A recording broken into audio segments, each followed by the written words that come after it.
예수님께서 오늘 본문 말씀에 보니까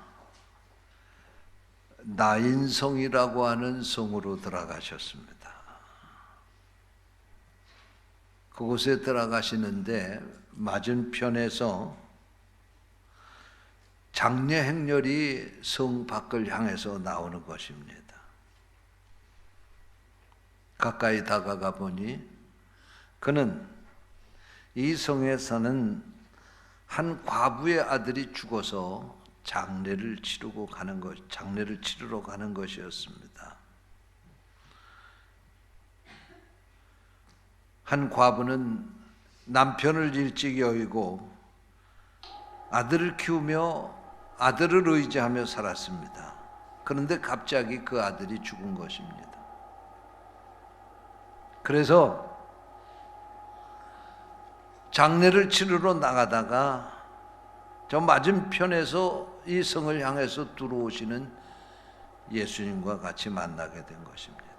예수님은 슬피 우는 이 과부를 위로하시고 그 관에다 손을 대시고 이렇게 외쳤습니다. 청년아, 내가 네게 말하노니 일어나라. 할렐루야. 그러자 죽었던 아들이 살아나 앉게 되었고 하나님께 영광을 돌리게 되었다 하는 말씀이 오늘 본문 말씀입니다. 저는 오늘 이 말씀을 가지고 한번 따라서 하시죠. 어느 편에 서셨습니까? 이런 제목으로 말씀을 전하려고 합니다. 성령께서 이 말씀을 듣는 우리를 깨우쳐 주시기를 원합니다. 첫째로 생각할 것은 오늘 예수님이 이 나인성에 들어오셔서 과부를 만나 주셨다고 하는 사실입니다. 오늘 본문 11절 말씀에 보니까 예수께서 나인이라는 성으로 가실새 12절 말씀에 보니까 사람들이 한 죽은 자를 메고 나오니 이는 한 어머니의 독자여 그의 어머니는 과부라.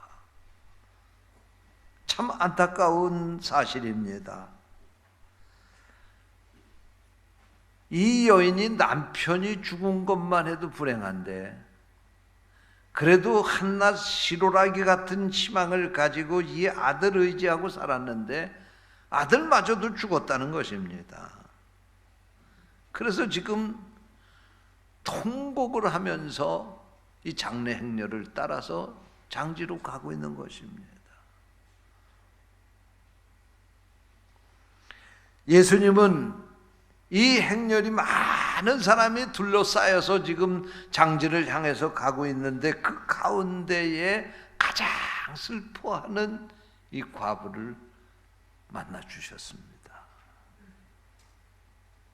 여러분, 과부는 남편을 사별한 여자가 과부입니다. 그래서 과부는 의지할 데가 없는 사람입니다. 남편이 없기 때문에 힘들고 어려운 일을 만날 때 의지할 곳이 없습니다. 과부는 외롭습니다. 아무리 친구나 친척이 많아도 옆에 있던 남편이 먼저 떠나면 무엇을 해도 외로운 것이 과부입니다. 과부는 보호가 없습니다. 사람에게 멸시를 당하고 무시를 당하고 부당한 대우를 받는다 할지라도 보호해 줄 사람이 없는 것이 과부입니다. 과부는 약한 것입니다. 남편이 힘이 되었지만 이제는 그 남편을 잃어버렸기 때문에 조그만 일에도 넘어지고 쉽게 상처를 받을 수밖에 없는 것입니다. 아마 이 나인성의 과부도 마찬가지였을 것입니다. 하지만 그에게 유일한 위로와 소망이 있었습니다. 그것은 그 아들이었습니다. 그런데 하나밖에 없는 그 아들이 죽은 것입니다. 그러자 많은 이웃들이 찾아와서 그를 위로했습니다. 그래도 이 과부의 아픔을 멈추게 할 수는 없었습니다. 그래서 지금 통곡하며 장례 행렬을 따라가고 있는 것입니다. 수많은 사람이 이 장례식에 참석했지만 이 불쌍한 과부의 불행을 막아줄 사람이 없었습니다. 수많은 사람이 울지 말라고 그를 위로했지만 이 여인의 슬픔을 그치게 할 능력도 울음을 멈추게 할 길도 없었습니다. 여러분, 우리 옛말에 부모가 돌아가시면 산에 묻고 자식이 죽으면 가슴에 묻는다고 하는 말이 있지 않습니까? 아마 이 과부가 그런 마음이었을 것입니다. 차라리 나를 데려가지 왜 이 아들을 데려갔느냐고 원망도 했을 것입니다. 이렇게 절망으로 쓰러져가는 이 여인에게 누구도 도움을 줄 수 없지만 예수님은 그 아픔을 아시고 그에게 찾아오셨습니다. 그리고 오늘 본문 13절 말씀해 보니까 그를 불쌍히 여기사 울지 말라 하시고 위로를 하십니다. 이 말씀이 무슨 말씀입니까? 예수님이 이 과부를 위로하신 것인데 불쌍히 여기자 울지 말라고 하셨다는 말씀입니다. 이 말씀은 이 과부의 아픈 마음을 공유했다는 말씀입니다. 예수님이 이 가슴이 미어지는 그 여인의 아픔을 같이 느꼈다는 말씀입니다. 원어 성경을 보게 되면 창자가 끊어지는 것 같은 고통을 함께 느꼈다, 그런 말씀입니다. 그리고 가까이 가서 관에 손을 대시고 청년아, 내가 네게 말하노니 일어나라. 그리고 말씀하시자 그 죽었던 아들이 살아났습니다. 그리고 앉았습니다. 그리고 하나님께 영광을 돌리게 되었다는 말씀입니다. 여러분, 당시의 유대인들은요, 율법대로 이 죽은 자의 이 시체를 가까이 하지 않았습니다. 이 죽은 사람의 이 시체를 만지게 되면 그 만진 사람도 함께 부정해졌기 때문에 그렇습니다. 시체뿐만이 아니라 관도 만지지 않고 무덤도 만지지 않았습니다. 그것도 자신이 부정해지는 일이라고 생각했기 때문에 그렇습니다.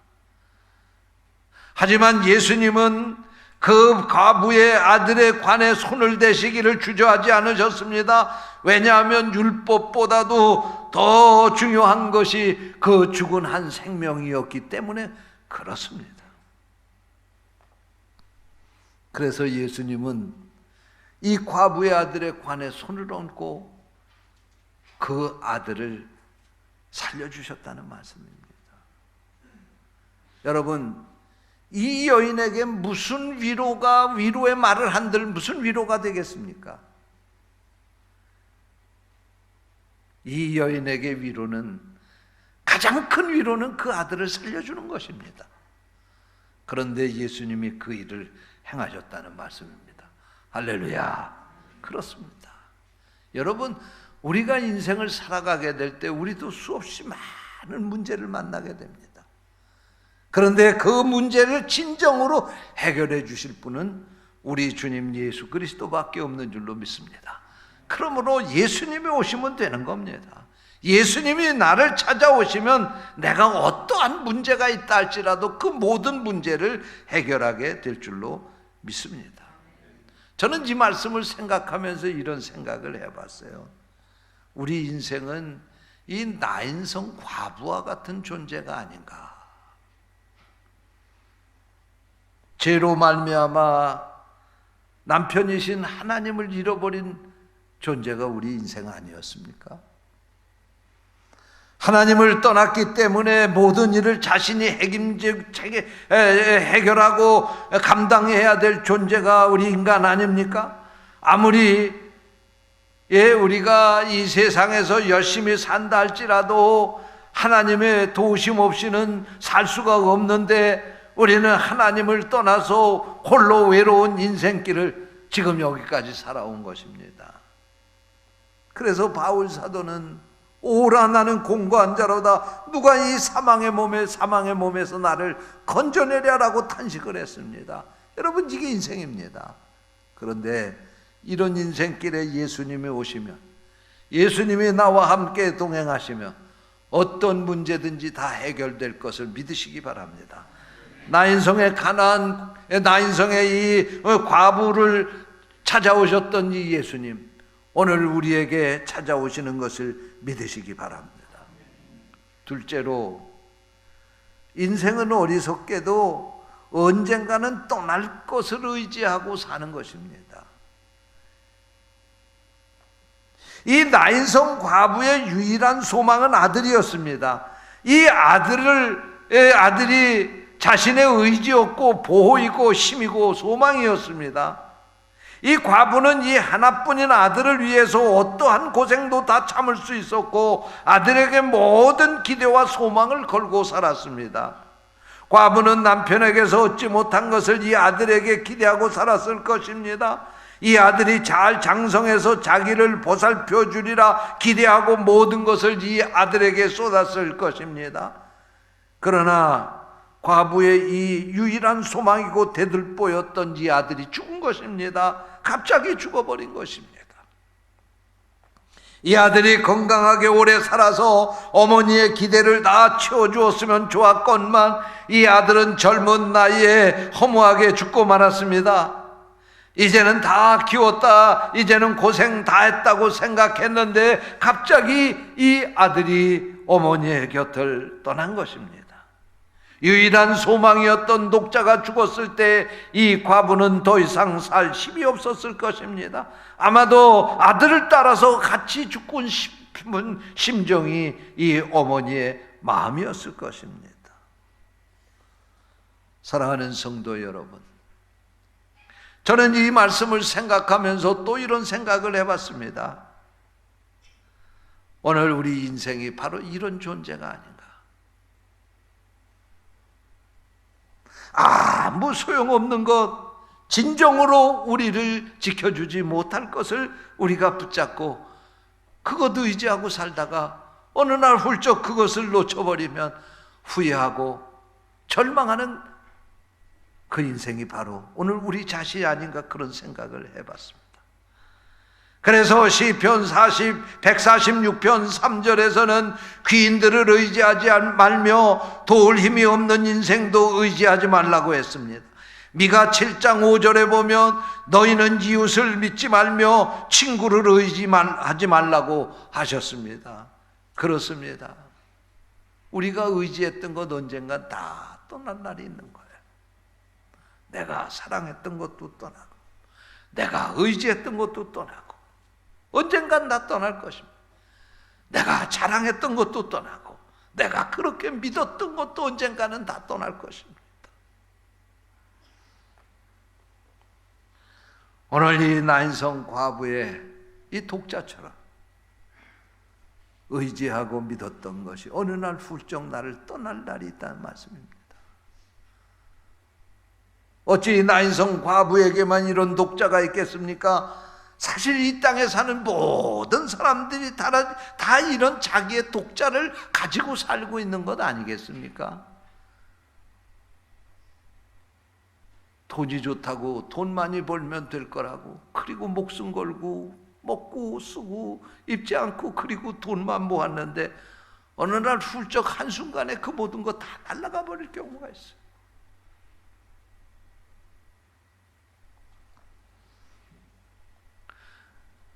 권세를 잡으면 모든 것을 다 이룰 것이라고 생각했는데 권세가 10년 가지 않잖아요. 그 권세도 나를 떠나는 거예요. 내가 열심히 건강하게 살아보려고 좋다는 거 다 먹고 열심히 운동하고 열심히 건강 지키려고 했는데 어느 날 훌쩍 그 건강이 나를 떠나버리는 거예요. 그래서 성경은 이런 세상 것들을 의지하지 말라는 거예요. 내가 믿었던 남편도 어느 날 훌쩍 떠나버리고 내가 사랑했던 아내도 어느 날 내 곁을 떠날 거예요. 여러분, 우리 일생을 바쳐서 우리가 추구했던 그 모든 것들, 그것이 오랫동안 나를 지켜줬으면 좋으련만, 오랫동안, 아니 영원히 그것이 나의 의지가 되었으면 좋겠건만, 어느 날 그 모든 것들이 한순간에 물거품이 되고 한순간에 내 곁을 훌쩍 떠나버린다고 하는 사실입니다. 여러분, 이게 인생입니다. 그래서 시인은 시편 121편 1절 2절에서 이렇게 고백을 했습니다. 내가 산을 향하여 눈을 들리라. 나의 도움이 어디서 올까? 나의 도움은 천지를 지으신 여호와께서로다. 여러분, 진정으로 우리를 도와줄 분은 여호와 하나님밖에는 없다는 말씀입니다. 언젠가 다 나를 떠날 것, 거기다 목숨 걸지 말라는 거예요. 그거 하지 말라는 거예요. 다 소용없다는 거예요. 아무리 정성껏 그 아들 키우면 뭐합니까? 어머니 기대 쳐버리고 아들이 훌쩍 세상 떠나고 말지 않았습니까? 세상 것 의지하고 살지 말라는 거예요. 여호와 하나님만 의지하고 사시기를 주님의 이름으로 축원합니다. 셋째로, 오늘 여기 말씀에 보니까 이 나인성의 성문을 두고 이쪽 저쪽에 두 편의 사람들이 있는 것을 볼 수가 있어요. 성 안에서 지금 성 바깥으로 나오는 사람들이 있습니다. 그들은 이 과부의 유일한 소망이요 기쁨이요 버팀목이었던 독자를 땅속에 묻으려고 장례를 치르러 가는 무리들입니다. 여기에는 관이 앞장서고 그 뒤를 어머니가 울며 따르고 많은 친구와 친척들, 또한 그 성의 많은 사람들이 눈물을 흘리며 애통해하며 무덤을 향해서 가고 있습니다. 그러나 여기 장례를 치르는 사람들과 다른 성 밖에서 성 안으로 들어오는 맞은편 사람들이 있습니다. 저편에는 관을 앞장서서 무덤을 향해 가고 있지만 반대편에서는 예수님이 앞장서서 성으로 들어오는 사람들입니다. 무덤을 향해 가는 사람들의 편에는 관이 앞에 섰고 반대편의 사람들은 예수님이 앞에 서셨습니다. 관 뒤에는 어머니가 눈물을 흘리며 따라가고 죽은 이들이 많은 친구들과 친척들이 애통하고 슬퍼하며 따라가고 있지만 반대편에는 예수님과 제자들이 슬픔을 당한 이를 위로하고 생명의 복음을 전하기 위하여 나인성으로 들어오고 있었습니다. 성 밖으로 향하는 이 장례 행렬은 절망의 행렬, 슬픔의 행렬, 죽음의 행렬입니다. 그러나 성 안으로 들어오는 예수님의 행렬은 소망의 행렬, 위로의 행렬, 생명의 행렬입니다. 관을 앞세우고 나인성 밖으로 나오는 사람들에게는 죽음의 기운이 가득했습니다. 과부의 하나뿐인 아들이 죽었고 슬픔을 나눌 남편도 이미 죽은 지 오래되었습니다. 하지만 예수님을 앞세운 사람들은 생명의 기운이 넘쳤습니다. 예수님은 가는 곳마다 병자를 고치고 죽은 자를 살리고 귀신 들린 자를 쫓아내셨습니다. 나인성에 오기 전에도 백부장의 종을 고치셨다는 말씀을 오늘 본문 앞에서 볼 수 있습니다. 어떻게 보면 인생은 나인성 과부의 아들과 같은 것입니다. 인생은 날 때부터 죽음을 가지고 나와서 일생 동안 눈물을 흘리며 살다가 결국은 종착진 무덤을 향해서 가는 것이 인생들입니다. 여러분, 이 세상에는 두 가지의 인생이 있습니다. 하나는 무덤을 향해서 가는 인생, 하나는 천국을 향해서 가는 인생입니다. 하나는 죽음을 향해서 가는 인생, 하나는 영원한 생명을 향해서 가는 인생입니다. 여러분은 어느 편에 서셨습니까? 무덤을 향해 가는 사람들의 편입니까? 아니면 예수님의 편입니까? 지금까지 죽은 자의 편에 있었어도 괜찮습니다. 나인성 과부의 아들이 예수님을 만나서 살아나듯이 누구든지 예수님을 만나면 살아나기 때문에 그렇습니다. 사랑하는 성도 여러분, 지난날 우리가 어떻게 살아왔던 것, 그거 지금 이 순간에 중요하지 않습니다. 이제부터 우리가 어느 편에 서서 사느냐가 중요한 것입니다. 예수님을 앞장 세우시고 그 예수님 따라 가시기를 주님의 이름으로 축원합니다. 우리 인생이 과거에는 아무리 힘들고 절망적이었다 할지라도 괜찮습니다. 예수님 만나면 됩니다. 그리고 예수님 앞장 세우고 살면 되는 겁니다. 톨스토이와 더불어 러시아 문학의 양대 산맥이라고 불림을 받는 도스토옙스키라고 하는 작가가 있습니다. 도스토옙스키는 어렸을 때 아버지가 살해되어서 고아처럼 자랐다고 합니다. 청년기에는 혁명당에 가입했다고 하는 이유로 사형 선고까지 받았습니다. 하지만 그의 천자적인 문학 소질 때문에 황제의 특사로 그는 사형 집행 직전에 사면이 되어서 시베리아로 유배를 떠나게 됩니다. 4년 동안 그곳에서 유배 생활을 하다가 고향으로 돌아오게 되었습니다.